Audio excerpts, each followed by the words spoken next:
Hello students, success coaching classes में आपका स्वागत है। यदि आप चैनल में पहली बार आए हैं तो चैनल को सब्सक्राइब कर लें और बेल आइकन को ऑल में प्रेस कर लें ताकि आने वाले सभी वीडियो का नोटिफिकेशन टाइम पर मिल जाए।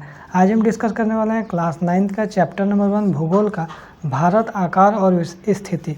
इसमें जितना भी इम्पोर्टेंट पॉइंट है आज डिस्कस हम लोग इस वीडियो में करने वाले हैं, इसलिए वीडियो बहुत ही ज़्यादा इंपॉर्टेंट होने वाला है। वीडियो में एकदम अंत तक बने रहें। देखिए सबसे पहला यहाँ पर पॉइंट क्या बोल रहा है। देखिए सबसे पहला पॉइंट है क्या बोल रहा है, भारत एक विशाल देश है। जो आपका मोस्ट इंपॉर्टेंट आपको लाइन है, भारत हमारा क्या है, एक विशाल देश है। क्लियर है, यहाँ तक समझ में आपको आ गया। उसके बाद क्या बोल रहा है, ये उत्तरी गोलार्ध में स्थित है। भारत जो हमारा कौन सा गोलार्ध में स्थित है, उत्तरी गोलार्ध में। ऑब्जेक्टिव के लिए बहुत ही ज़्यादा इंपॉर्टेंट है, उत्तरी गोलार्ध में स्थित है। इसका जो मुख्य भूभाग है, इसका जो मुख्य भूभाग 8 डिग्री 4 मिनट उत्तर से लेकर 37 डिग्री 6 मिनट उत्तरी अक्षांश तक है। ये लाइन को बिल्कुल याद कर लीजिएगा और याद क्या करिएगा, 68 डिग्री 7 मिनट पूर्व से लेकर 97 डिग्री 25 मिनट पूर्व देशांतर तक है। ठीक है, यहाँ तक ये पॉइंट को याद कर लीजिएगा। उसके बाद देखिए हम लोग सेकंड पॉइंट को हम लोग देखते हैं क्या इंपॉर्टेंट है। दूसरी बात क्या यहाँ पर बोल रहा है, कर्क रेखा जो है, यहाँ पर कौन सा रेखा की बात बोल रहा है, कर्क रेखा। देश के जो देश हमारा भारत देश, उसको लगभग 2 बराबर भागों में बांट देता है। कौन बांटता है, तो कर्क रेखा हमारा भारत देश को 2 बराबर भागों में बांट देता है। मुख्य भूभाग के दक्षिण पूर्व में अंडमान और निकोबार द्वीप समूह है, बंगाल की खाड़ी में लक्षद्वीप समूह और अरब सागर में स्थित है। क्लियर है, यहाँ तक याद रखिएगा। उसके बाद देखिए क्या यहाँ पर है, गुजरात, राजस्थान, मध्य प्रदेश, छत्तीसगढ़, झारखंड, पश्चिम बंगाल, त्रिपुरा और मिजोरम एक ऐसा राज्य है जिसमें से कर्क रेखा गुजरती है। जो भी कर्क रेखा है तो इसमें 8 राज्य से होकर गुजरती है। 1 2 यहाँ पर देखिए 3 4 5 6 7 1 8 राज्य जो है वो कर्क रेखा से गुजरती है। इसको भी बिल्कुल आप याद कर लीजिएगा। आगे देखते हैं क्या बोल रहा है, भारतीय संघ राज्य का सबसे दक्षिणी बिंदु क्या है, तो याद रखिएगा, ये भी मोस्ट इंपॉर्टेंट पॉइंट है। जो दक्षिणी बिंदु क्या है, इंदिरा बिंदु कहा जाता है। किसको बोला जाता है, इंदिरा बिंदु कहा जाता है। सन 2004 में सुनामी लहरों के कारण समुद्र में जलमग्न हो गया। आगे उसके बाद देखिए क्या बोल रहा है पॉइंट, भारत के भूभाग का कुल क्षेत्रफल कितना है, तो याद रखिएगा 32.8 लाख वर्ग किलोमीटर। इसको यदि आपको पूरा बोलेगा तो 32,87,263 वर्ग किलोमीटर हो जाएगा। 32,87,263 वर्ग किलोमीटर, या शॉर्ट में आपको 32.8 भी दिया जा सकता है। उसके बाद हम लोग देखिए क्या देखेंगे, जो हमारा भारत का क्षेत्रफल है, विश्व का कुल भौगोलिक क्षेत्रफल का मात्र 2.4% है। मान लीजिए हमारा पूरा विश्व यदि 100% है, 100%, उसका भारत सिर्फ कितना जगह लिया, मात्र 2.4% जगह लिया। कौन लिया, भारत अपने एरिया को ले रहा है। ठीक है ना।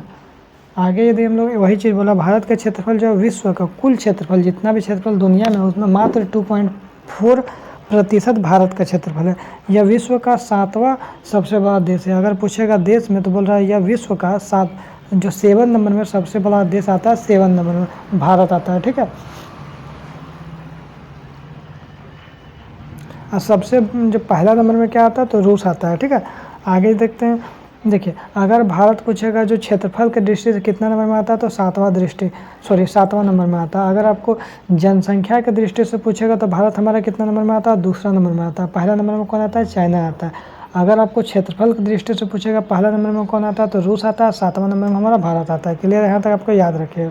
उसके बाद देखिए क्या बोल रहा है, भारत की स्थल सीमा रेखा लगभग 15,200 किलोमीटर और समुद्री तट रेखा अंडमान और निकोबार द्वीप समूह है। जो लक्षद्वीप समूह को मिलाकर 7,516.6 किलोमीटर है। ये भी पॉइंट को याद रखिएगा। आगे देखिए क्या बोल रहा है, भारत उत्तर पश्चिम, उत्तर एवं उत्तर पूर्वी सीमा पर नवीनतम वलित पर्वतों से घिरा हुआ है। ठीक है, यह दक्षिण में 22 डिग्री उत्तरी अक्षांश से हिंद महासागर की ओर संकरा होता चला गया, जहां से इसे 2 सागरों में विभाजित कर देता है। पश्चिम में अरब सागर और पूर्व में बंगाल की खाड़ी है। आगे इसके बाद देखते हैं पॉइंट क्या, भारतीय भूखंड पूर्व और पश्चिम एशिया महाद्वीप में मध्य में स्थित है। भारतीय जो भूखंड है, पूर्व और पश्चिम एशिया का महाद्वीप के मध्य में स्थित है। भारत कहाँ है, तो एशिया महाद्वीप का दक्षिणी विस्तार है। कहाँ है भारत, जो एशिया महाद्वीप का दक्षिणी विस्तार है। उसके बाद यहाँ पर देखते हैं, पश्चिम स्थित यूरोपीय देशों को पूर्व एशिया के साथ जोड़ने वाला हिंद महासागर पार समुद्री मार्ग भारत को सामरिक रूप से केंद्र स्थिति प्रदान किया गया। उसके बाद देखिए ये लाइन बहुत ज़्यादा इंपॉर्टेंट है, जो भारत में कितना राज्य है, 28 राज्य है और 8 केंद्र शासित प्रदेश है। ये लाइन को बिल्कुल याद रखिएगा। उसके बाद देखिए क्या बोला, भारत की स्थल सीमाएं उत्तर पश्चिम में पाकिस्तान अफगानिस्तान के साथ तथा उत्तर में चीन तिब्बत नेपाल भूटान एवं पूरब साइड में बोलेगा तो म्यांमार बांग्लादेश के साथ लगती है। ठीक है, उसका आगे यहाँ पर देखिए तो सागर पार हमारे दक्षिणी पड़ोसी द्वीप समूह देश श्रीलंका और मालदीव है। भारत और श्रीलंका के बीच छोटा समुद्री रास्ता पाक जल मडरू तथा मन्नार की खाड़ी है। मालदीव लक्षद्वीप के दक्षिण में स्थित है। इतना बात को याद रखिएगा। उसके बाद देखते हैं, इतना ही आपको जितना भी पॉइंट था इंपॉर्टेंट पॉइंट है। उसके बाद जो आपका नेक्स्ट वीडियो आएगा उसमें आपको ऑब्जेक्टिव क्वेश्चन इसका कराया जाएगा। फिर मिलते हैं हम लोग नेक्स्ट वीडियो में। Thank you so much.